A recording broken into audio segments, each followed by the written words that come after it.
할렐루야. 한번 큰 소리로 따라합시다. 어둠에서 빛으로, 세상에서 교회로. 이건 우리들이 살아가는 신앙생활에 항상 힘써야 할 것이고, 또 이러한 삶으로 많은 이들을 어둠에서 빛으로 나오게 하고 세상에서 교회로 나올 수 있도록 이끄는 일을 우리가 항상 해야 될 줄로 믿습니다. 대부분 사람들은 새 것을 좋아합니다. 그리고 깨끗한 것을 좋아합니다. 그런데 새 것인 줄 알았더니 사용해 보니 고장이 나거나 뭔가 잘못된 것도 있고, 깨끗한 줄 알았더니 속을 열어보니 더러운 것도 있습니다. 물건들이 그런 것처럼 사람도 그렇습니다. 겉으로 보기에는 깔끔해 보이고 멋져 보이고 아름다워 보이는데 그 속을 들여다볼 수는 없지만 그 속을 개인은 알잖아. 들여다보고 그 언행, 말이나 행동을 보면 참 부끄러운, 수치스러운, 더러운 이런 사람들도 있습니다. 저는 과거에 사기종과 18범에게 사기를 당해본 일이 있습니다. 사기꾼같이 생기지 않았어요. 너무나 멋진 신사고 정말 믿을 만한 그러한 모습을 가지고 있던 사람이었습니다. 그런데 결과적으로는 그 사람이 나중에 사기를 당하고 붙잡고 보니까 사기종과 18범에 입당되더라고요. 그래서 여러분에게 가끔 그런 말 했죠. 사기꾼은 사기꾼같이 생기지 않았다. 그러니까 여러분, 겉사람과 속사람이 다르다는 거예요. 그럼 우리 성도들은 어떨까? 여러분은 어떠냐는 거예요. 겉으로 보이기에는 깔끔하게 정장을 입고 넥타이도 매고 머리도 파마도 하고 많이 이렇게 깨끗하고 아름답게 겉모습이 보입니다만 여러분의 속사람은 어떻습니까? 저에게 능력이 있어서 여러분 속사람을 다 들여볼 수 있는 영안이 내게 열려 있다면 아마 나는 못 살 거예요. 여러분에게 그런 능력이 있다면 부부간에도 못 살 거고 친구지간에 의가 상하는 일이 많을 것입니다. 왜? 속사람이 더럽기 때문이에요. 여러분, 정말 우리가 그리스도인으로 산다는 것은 우리의 마음과 우리의 심령이 성결하고 깨끗하고, 그래서 우리의 입술의 말과 모든 행위가 거룩해지는 것, 이게 진정한 그리스도인의 삶이라고 말할 수 있을 것입니다. 아멘이 잘 안 돼요? 사도 바울은 그래서 전체적인 바울 서신을 잘 살펴보면, 또 구약에도 마찬가지 하나님께서 선지자들을 통하여 주신 모든 말씀을 보면 항상 강조한 것이 뭐였는가?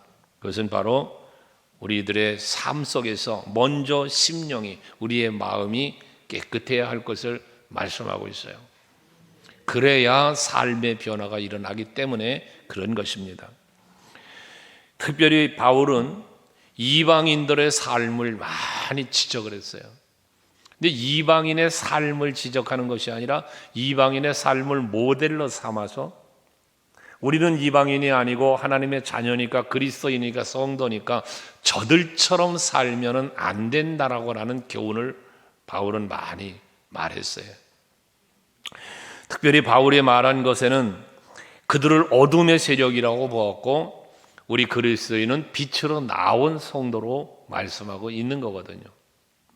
그래서 오늘 본문에도 보면 말씀하면서 자기 자신이, 지금 바울은 죄수의 몸으로 붙잡힌, 죄수로 붙잡혀 있는 상태잖아요. 아그리파 앞에 가서 서서 지금 재판을 받는 거예요. 근데 그 앞에서 바울이 하는 이야기를 보면, 오늘 본문이 그 얘기인데, 말씀인데, 거기 보면 바울은 그런 고백을 하고 있어요.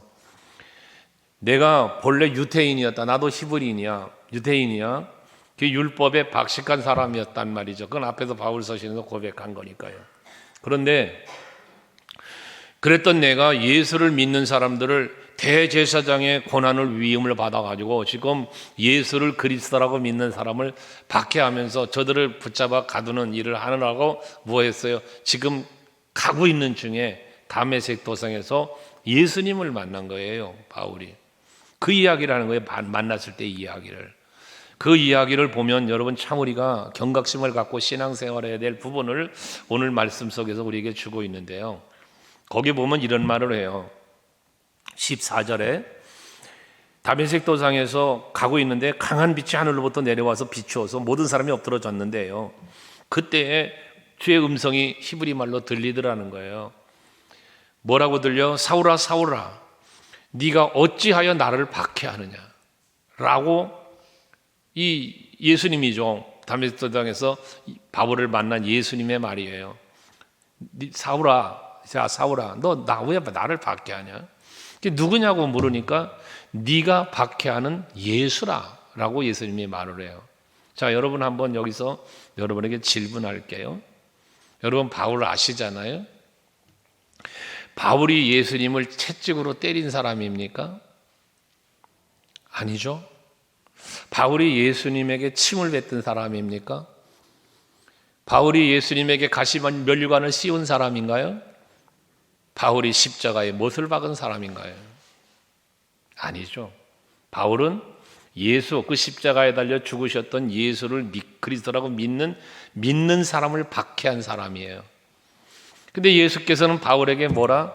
네가 박해하는 예수라. 네가 왜 나를 박해하느냐라고 말씀을 하고 있다는 거예요. 여기서 우리가 깨달아야 될 거 하나가 있어요. 여러분은 친히 예수님을 십자가에 못 박지 않았어요.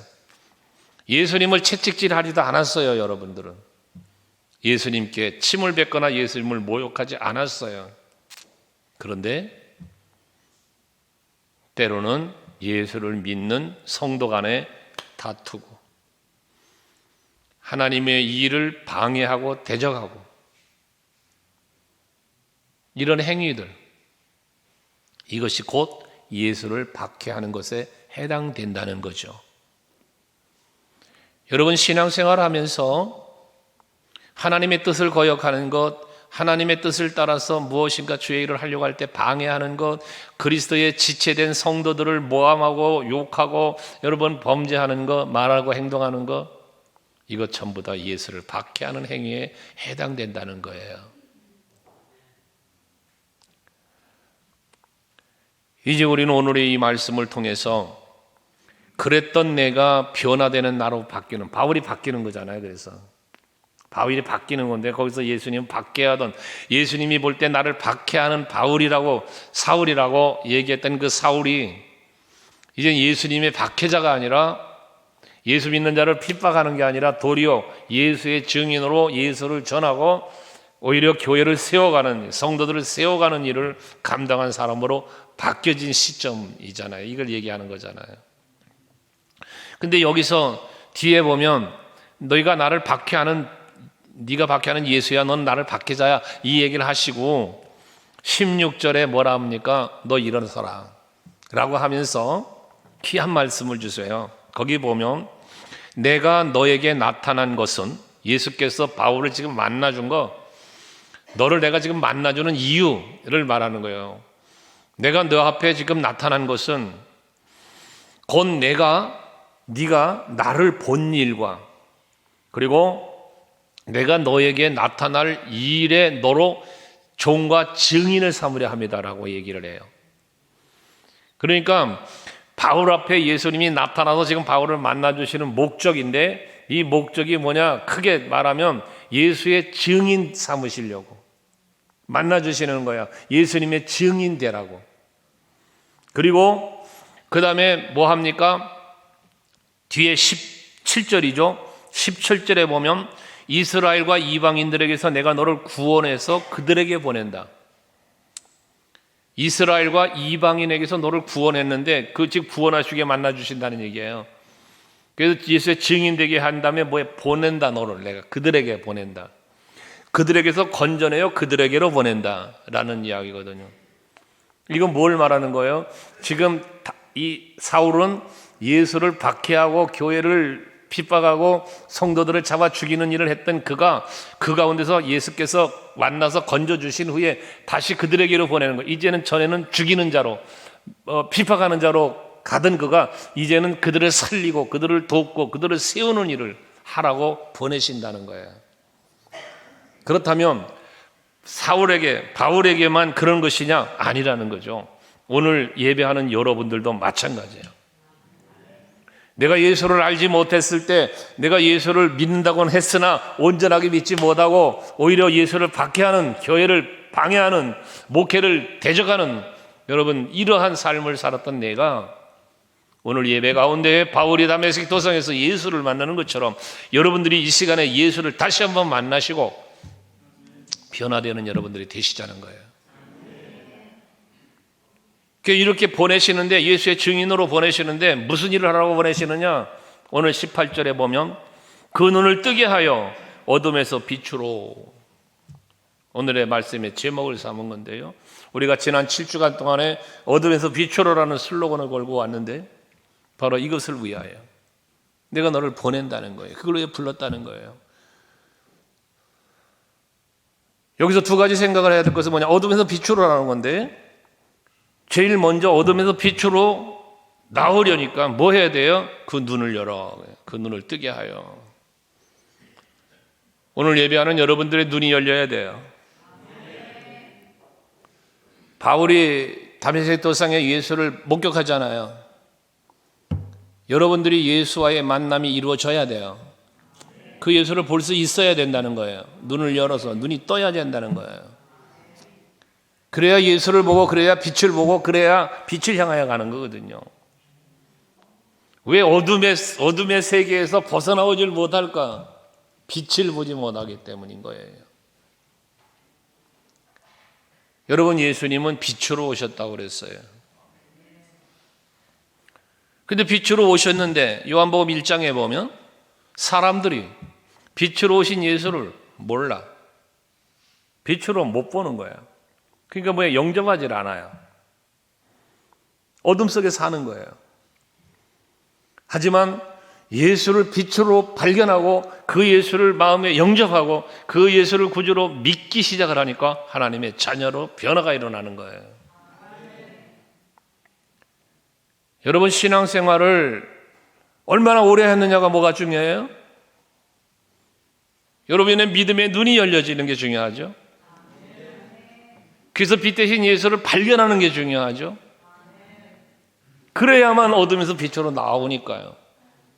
근데 이 믿음의 눈을 뜨지 못하고 육신의 눈만 뜨고 건물의 교회만 쳐다보고 사람만 쳐다보며 신앙생활을 해요. 그런 성도는 어둠에서 빛으로 나올 수가 없어요. 계속 세상에서 교회로 나올 수가 없어요. 몸은 교회 와 있지, 예배하지. 하지만 신령과 진정함으로 내 안에 예수의 영이 거하는 그러한 예배도, 그러한 삶도 살질 못하는 거예요. 여러분, 영의 눈이 열리시길 축복합니다. 그래야만 어둠에서 빛으로 나오는 거예요. 그래야만. 우리는, 예수께서 우리를 향하여 뭐라 합니까? 너희는 세상의 빛이다. 너희는 세상의 빛이라. 그러니까 너희는 빛의 자녀들처럼 행해라 라고 말씀을 하잖아요. 이런 빛으로 우리가 살면서 세상의 빛을 그럼 발해야 되는데, 이 빛을 발하기 위해서는 뭐가 해야 되나? 내 자신이 빛을 발할 수 없어요. 여러분 스스로가 빛을 발할 수가 없단 말이에요. 그럼 어떻게 빛을 발할 것이냐? 빛 대신 예수가 나에게 와야 돼요. 그래서 그 참빛 대신은, 그 참빛 대신 예수의 영이 내 안에 계셔야, 그 예수의 영이 나를 지배하고 나를 변화시켜 놓아야만 내가 그 빛을 발하는 삶을 살게 되는 거란 말이에요.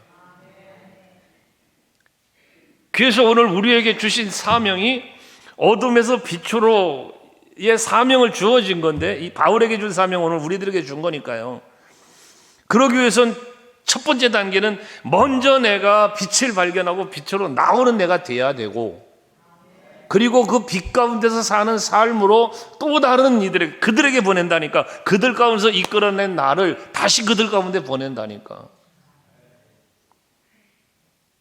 이제는 우리가 어둠을 향하여 나아가서 빛을 발해서 그 어둠 속에 머물러 있는 영혼들을, 여러분 가족, 이웃, 친구, 이걸 빛으로 이끌어내는 여러분들이 되셔야 된다는 거잖아요. 그러니까 1단계, 2단계, 첫째, 내가 변화된다는 거예요. 내가. 이것을 위해서 뭘 말하느냐? 17절에 다시 한번 보면, 이스라엘과 이방인들에게서 내가 너를 구원하여 그들에게 보낸다 그러잖아요. 그러니까 바울은 이 예수님의 메시지를 받은 거예요. 이스라엘과 이방인. 여러분, 이스라엘이 뭐예요? 유대인들이잖아요. 바울이 이스라엘인이에요. 베냐민의 후손이라고 해요. 히브리인 중에 히브리인이고 베냐민의 집하고 난지 8일 만에 할례를 받았고 가말리엘의 문화생으로 내가 율법을 배웠고, 이스라엘, 정통적인 이스라엘이에요. 유대인이에요. 거기서부터 또 이방인들에게서부터 내가 너를 건져낸다 그랬잖아요. 그러니까 우리들이 오늘 첫째 이루어야 할 일이, 우리들이 바로 그런 어떤 뭐라고 할까, 형식, 외식하는 것, 거짓된 것, 이것으로부터 벗어나야 되고, 이방인들의 풍습과 그 삶으로부터 우리가 벗어나는 일을 먼저 해야 된다는 거예요, 이게. 그래서 사도 바울은 항상 강조한 것이 뭐냐? 이게요, 어둠에서 빛으로예요. 모든 서신에서 그 이방인의 풍습을 따르지 말라는 말씀을 계속 주고 있는 것이거든요. 근데 그 이방인의 풍습에 대해서 뭐라고 말하냐면, 에베소서에서 잘 표현해 줬는데요. 17절에 한번 볼까? 4장 17절. 에베소서 4장 17절에 보면, 그러므로 내가 이것을 말하며 주 안에서 증언하노니 하면서, 이제부터 너희는 이방인을 얘기하죠. 이방인의 그 마음에 뭐에 허망한 것으로부터 행함같이 행하지 말라. 이방인의 행위를 뭐라고 했어요? 허망하다. 허망하다는 게 뭐예요? 허망하다. 이 허망하다는 것은 목표가 없는, 목적이 없는 그러한 삶을 살아가는 그 인생의 허무성을 이야기하는 거예요. 근데 이방인의 삶은 허무하다는 거예요. 이게 허망하다는 거예요. 허망하다. 저들은 뭔가에 젖어 살고 뭔가에 빠져 살고 뭔가 열심히 있는 것 같지만, 거기에는 분명한 목표, 목적이 없는 인생을 살고 있는 무리들이라고 바울은 이야기하는 거란 말이에요. 자, 그렇다면 여러분들은 어떻습니까? 여러분들의 인생은, 여러분들의 신앙생활은 혹시 허망한 신앙생활을 하고 있지는 않습니까? 허망한 인생을 살고 있지는 않습니까? 목표가 없는, 목적이 없는. 바울은 다메섹 도성에서 예수 만난 후에 자기의 변화를 빌립보서 3장에서 말하잖아요. 세상의 모든 자랑거리, 이방인들이 말할 수 있는 그 세상 사람들이 즐기는 모든 것 다 배설물로 여기고, 부름의 상, 예수 그리스도를 통하여 우리에게 줄 그 부름의 상, 이걸 표대로 향하여 나아가노라. 목표가 분명해져서 하나님의 나라로.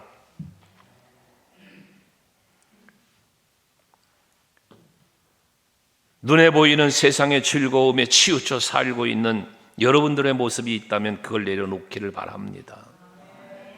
아무런 목적과 소망이 없는 삶의 행위, 이거 다 벗어버리고 이제는 영원한 하나님의 나라를 바라보면서 살아갈 수 있는 여러분들이 되시자는 거예요.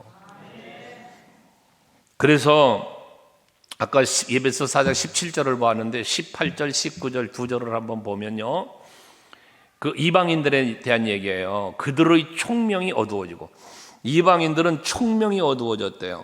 이 총명이 어두워졌으니까 뭐예요? 판단력이 없어요. 분별력이 없는 거예요.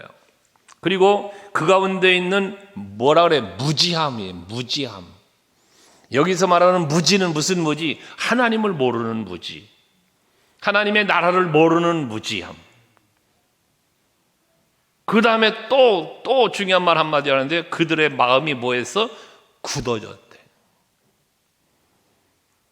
자, 여러분, 이러한 단어들을 가만히 보면서 여러분 한번 생각해 보는 거예요. 여러분들은 하나님의 뜻을 분별하고 그 뜻을 헤아려 아는 지혜와 총명이 여러분에게 있나요?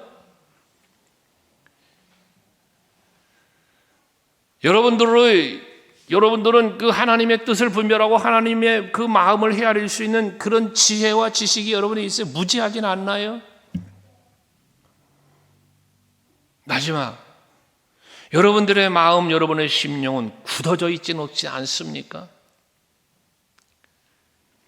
이 굳어진 마음이 녹아내려야 돼요. 이 마음이 부드러운 마음이 돼야 돼요. 예수께서 말씀한 8복 중에 제일 첫 번째 복, 심령이 가난한 자는 복이 있나니 천국이 저희 것이며.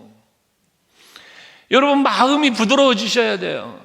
근데 이 마음이 완악해져요. 이 마음이 굳어져요.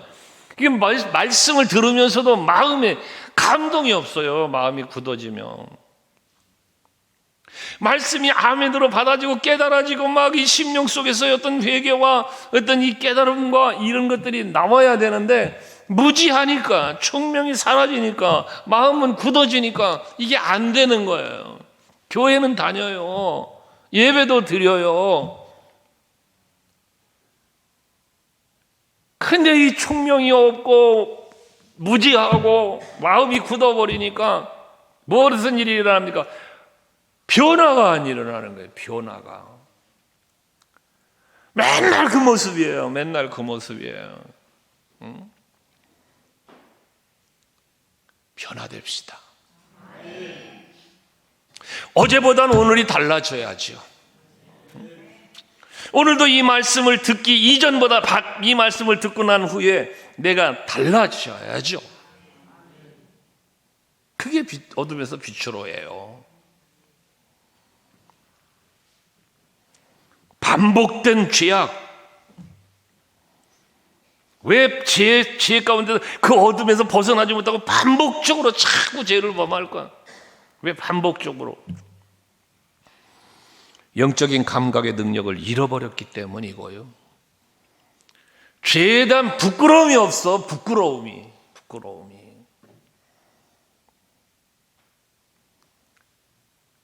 우리가 말씀 앞에서, 하나님 앞에서 나를 발견하며 살아야 부끄러움이라는 게 있는데 부끄러움이 없네.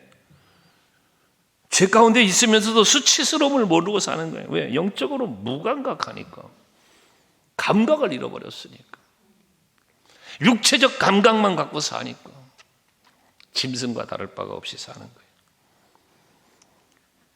하기 때문에 예수께서는 바울에게 이 사명을 주는 거예요. 이방인의 행위를 버리고 영적인 감각을 회복시켜서 다시 그들에게 보낸다. 우리 서강교회 성도들이 정말 세상에서 빛으로 역할을 감당해서 그 어둠 속에 허덕이고 있는 영혼들을 주께로 자꾸 이끌어내려면 여러분들이 먼저 빛으로 나와야 된다는 거예요. 이방인의 행위를 버려야 된다는 거예요. 그래서 에베소서 4장 22절에 썩어져가는 구습을 줬는 옛사람 벗어버리고 새 사람 입으라는 거 아니에요? 그렇게 벗어버리고 내가 영적인 감각이 회복되어야만 빛 대신 예수께로 나올 수 있게 되는 거예요. 그 18절에 어둠에서 빛으로, 다음에 뭐라고 그래요? 사단의 권세에서 하나님께로 돌아오게 하고. 어둠 속에 머물러 있는 건 사단의 권세에 붙잡혀 있는 거예요, 여러분. 내가 영적인 무지 속에서, 무감각 속에서 마음이 굳어진 건 다 사단의 권세에 눌려 있는 거예요. 사단의 권세. 이젠 거기서부터 그 사단의 권세에서 하나님께로 돌아오게 하라. 하나님께로. 앞에 말했던 것처럼 빛이 되시는 예수를, 내가 영적으로 감각이 깨어나서 영의 눈이 열리고, 그래서 그 빛 되신 예수를 발견하면서 오라, 저 빛으로 나아가는 길이 내가 사는 길이구나. 그래서 빛 되신 예수께로 자꾸 나오는 삶을 살아야 된다는 거예요. 예수님이 왜 이 땅에 빛으로 오셨습니까? 빛으로 오신 이유가 뭡니까? 어둠 속에 있는 우리를 구원하시려고잖아요. 그래서 십자가 지신 거잖아요. 그리고 부활 승리도 하신 거지 않습니까?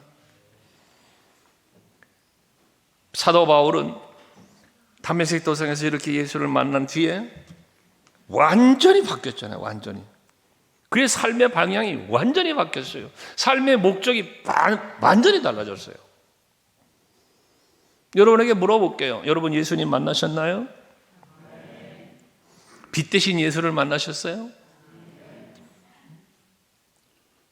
그럼 달라져야죠.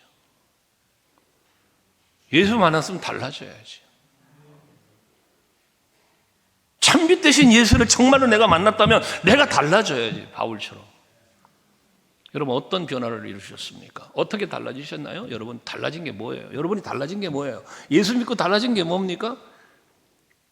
교회 와서 예배 드리고 달라진 게 뭡니까? 하나님 앞에 기도하고 달라진 게 뭡니까? 달라진 게 뭐냐? 달라진 게 뭐가 달라졌나? 여러분들의 변화를 한번 살펴볼 수 있기를 바라는 거예요. 한번 같이 고린도전서 11장 1절 한번 보시면요. 한번 같이 읽을게요. 이거는요. 시작.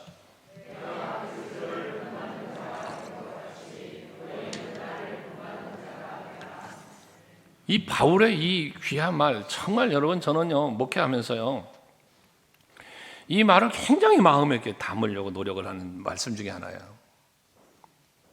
바울이 내가 그리스도를 본받는 자가 된 것 같이, 야, 여러분 이 말을 과연 할 수 있나?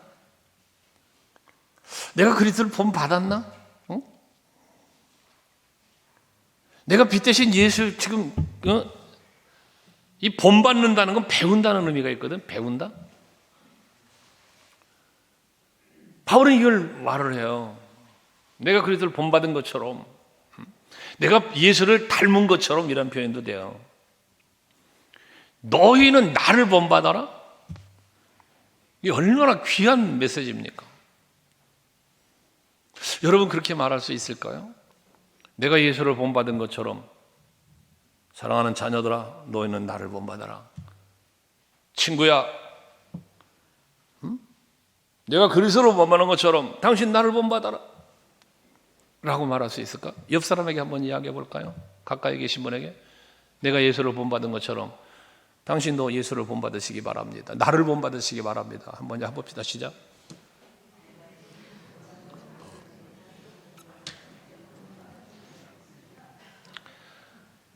차마 못하겠어서 나만 쳐다보고 계시는. 왜? 나도 그리스도를 못 닮았는데 어떻게 날 닮아라 하겠어. 안 되는 일이지 이게. 바울은 그걸 했다는 거예요. 바울은 그걸 했다는 거예요. 여러분 디모데에게 권면하는 디모데서에 보면 바울은 그런 얘기를 하죠. 믿는 자의 본이 되게 하라. 믿는 자의 본이 되라. 여러 가지가 있겠죠. 본이 되는 삶이라는 건 여러 가지가. 근데 가장 본이 되는 것은요, 자아를 죽이는 거예요. 낮아짐이에요. 겸손함이에요. 예수 말하잖아. 나는 오냐고 겸손하니 내게로 와서 배워라. 이거 배우는 거예요. 여러분. 이방인들의 그 무지함, 마음이 굳어짐, 이런 것으로부터 우리는 벗어나야 된다는 거예요. 우리가 배운다고 말할 때 여러분 성경을 통해서 우리가 예수를 배우고 하는데 지식을 말하는 게 아니야. 여러분 지식을 배운다고 할 때 지식을 말하는 게 아니라고, 예수님을 닮아가는 걸 말하는 거예요. 그 행위적인 변화를 말하는 거죠. 그러니까 우리는 어둠에서 빛으로 나오기 위해서는 어떻게 되냐? 변화가 일어나는데 어떤 변화? 심령의 변화와 더불어 뭐의 삶의 변화가 일어나야 된다. 그래서 우리는 뭐해? 습관이 바뀌어야 된다. 습관이. 여러분의 생각이 바뀌고 삶의 습관이 바뀌는 여러분이 돼야 되는 거예요. 그래서 우리는 항상 예수님이시라면 어떻게 했을까? 여러분들에게 스티커 하나 드렸잖아요. 예수님은 어떻게 하셨을까? 제가 이 강단에 예수님 덕분에 행복합니다랑 이걸 2개를 항상 올려놓고 있는 이유가 무엇일까요? 이 단상에 서서도 이걸 항상 저는 보게 되잖아요. 보면서 생각을 해요. 제 서재에 가도 책상 위에 이게 두 개가 앉으면 바로 앞에 있고요. 설교하는 책갈피에도 항상 이걸 꼽아놓고 있고요. 제가 왜? 지금은 이걸 뒤집어 놔도 이것만 보면 생각이 나니까 이제는. 항상 여러분 예수님이라면 어떻게 했을까를 생각해 보면 예수님 닮아갈 수 있게 되는 거예요.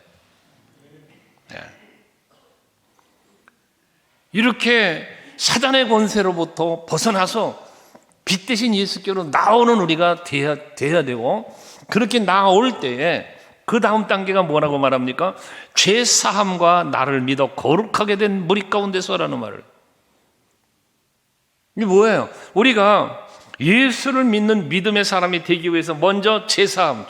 그 앞에 사단의 권세로부터 벗어나야 된다고 그랬잖아요. 그것처럼 이 사단의 권세에서 벗어나는 게 뭐다? 회개. 죄 사함. 이게 이루어져야 그 다음 예수를 믿는 믿음의 사람이 온전하게 될 수 있고, 그 다음 단계로 거룩해지는 삶을 살 수 있게 되어진다는 거죠. 우리가 자주 묵상했던 말씀 많이 암송들 하시죠? 에베소서 4장 22절에서 24절 말씀. 먼저 22절을 보시면요, 자, 같이 읽어요. 시작. 너희는 유혹의 욕심을 따라 썩어져가는 구습을 따르는 옛사람을 어떻게? 벗어버리고. 이거 벗어버린다는 것은 옛사람으로부터 떠났다는 거예요. 떠난 거예요. 사단의 권세로부터 벗어난 거예요.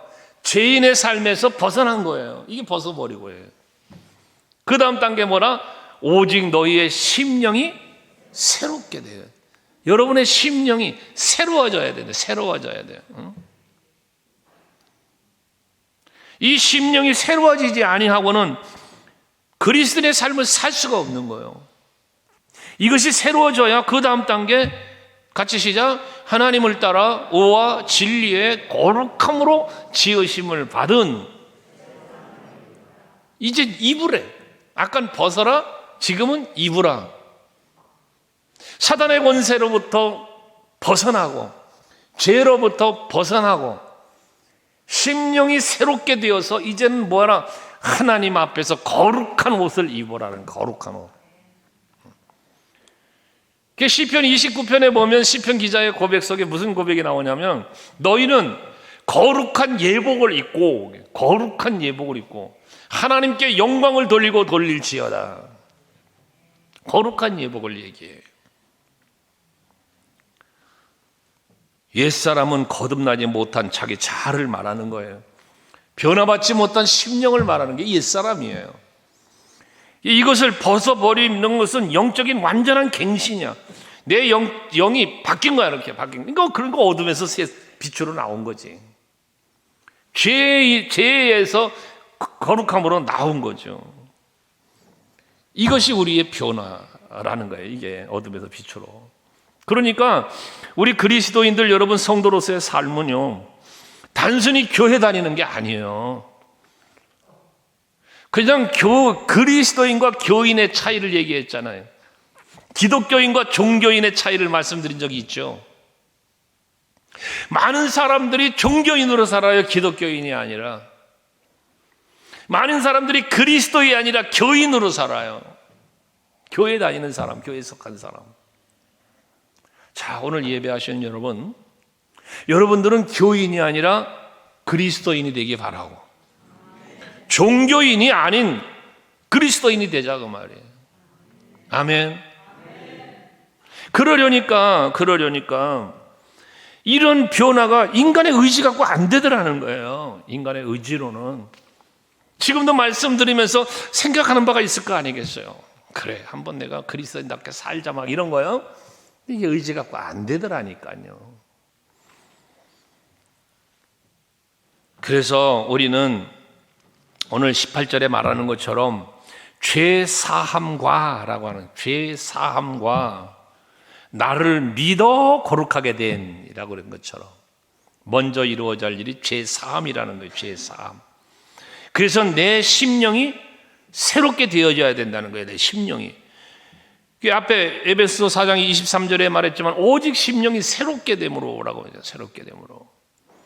그런데 로마서 또 12장 2절도 보면 이 세대를 본받지 말고 그리고 오직 마음을 새롭게 함으로 그러잖아요. 거기도 보면 마음이 새롭게 됨으로 뭐에 변화를 받아. 이게 거룩이에요. 그래서 하나님의 선하시고 기뻐하시고 온전한 뜻이 무엇인지를 분별하게 되는 거예요. 이게 총명이 사라진 게 아니고 총명이 있는 거예요. 무지함이 아니라 이젠 아는 거예요. 마음이 굳어진 게 아니라 기경이 된 거예요. 그러니까 생각하는 것, 말하는 것, 행동하는 모든 것들이 달라지기를 시작을 하는 거예요. 여러분들에게 이런 역사가 일어나길 주 이름으로 축원합니다. 그런데 이렇게 심령이 새롭게 되는 길을 뭐다? 죄사함. 회개하여 죄사함을 받아라.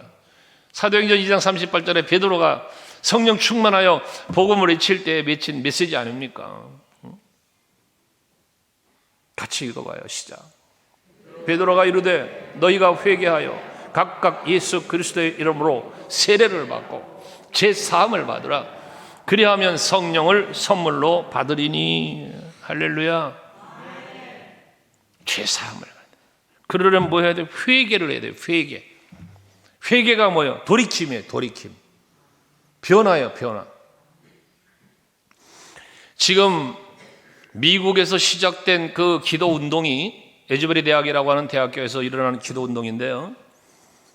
거긴 신학교도 아니에요. 일반 대학교예요. 일반 대학교인데 에즈베리 대학이라고 하는 이 일반 대학교에서 기도 운동이 시작이 됐어요. 근데 그것이 지금 미국 전역을 온통 뒤집어 놓고 있고요. 각 대학으로 번져가기 시작해서요. 이 기도 운동이 벌어지기 시작했고요. 에즈베리 대학교에는 사람들이 모여와서 기도할 수 있도록 주변에 있는 땅을 가진 사람이 땅을 기부하고 뭘 기부하고 하겠다는데 대학교에서 거절을 했어요. 우리 그거 안 하겠다. 왜? 이 운동은 여기 초소에서 이루어질 기도 성령의 역사가 아니라 전 세계로 퍼져가야 한다. 그러니까 많은 사람들이 여기로 몰려오는 걸 우리 거부한다. 각 교회에서 각 학교에서 이 운동이 일어나길 바란다라고 그걸 거부했다는 이런 이야기까지 있어요. 근데 시작이 어떻게 된 거냐? 학교에서 채플 시간에 채플을 거기 미국 대학교는 기도 학교들이 많으니까 예배를 드렸어요. 예배를 드리고 났는데 19명의 학생들이 모여서 기도를 하는 거예요. 시작이 그거예요. 19명의 학생들이 기도를 시작한 거예요. 근데 그 기도하는 현장에 성령의 역사하심이 증거되는 거예요. 거기서. 그러면서 학생들이 모여오기 시작했어요. 교수가 모여오기 시작했어요. 온 학교가 난리가 났어요. 거기에는 유명한 부흥사가 와서 메시지를 전하지도 않아요. 유능한 찬양단들이 악기를 연주하며 찬양을 인도하지도 않아요.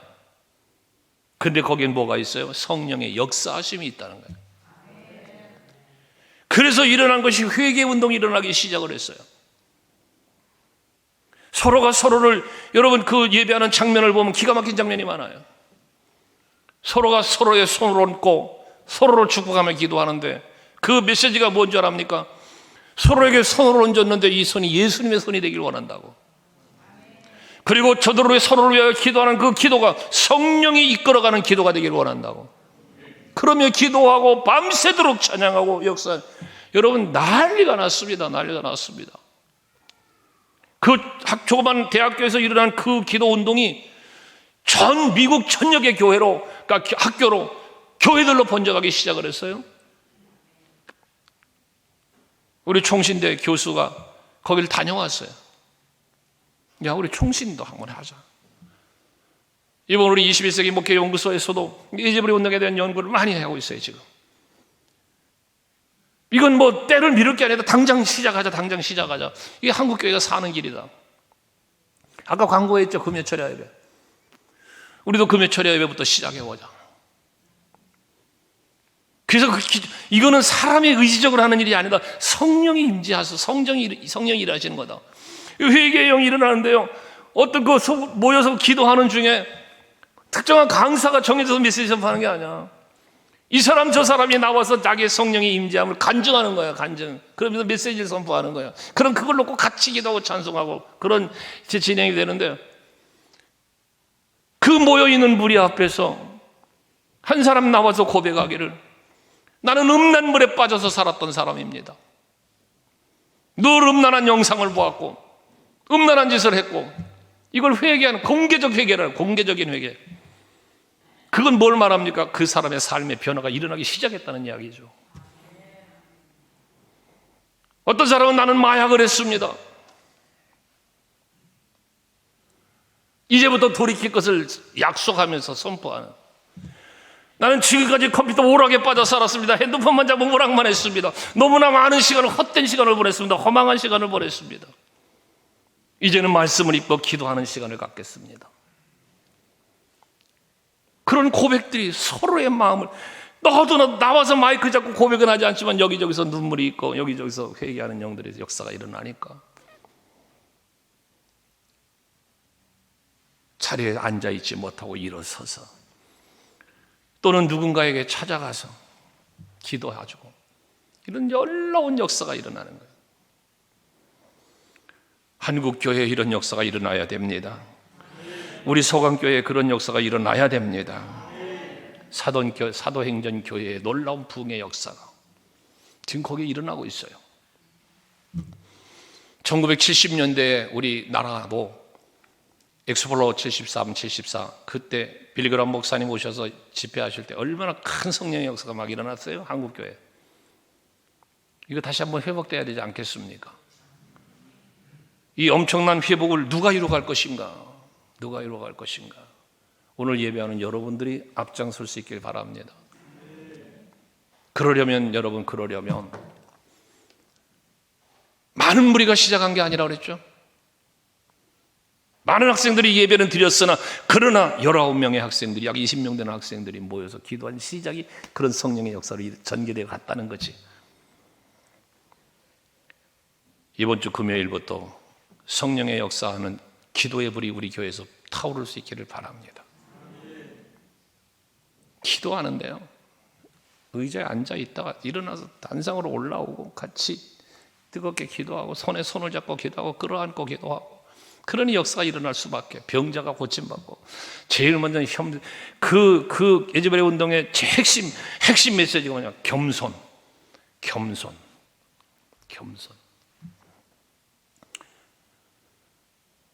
우리 서강교회에 그런 역사가 일어날 수 있어서 우리 교회가 다시 한번 사도행전 교회를 세워져 가고 또 많은 교회들을 살려가는 교회. 그래서 지난 금요철 예배도 기도했지만 이제 우리 서강교회가 세계의 중심이 되는 교회, 아멘.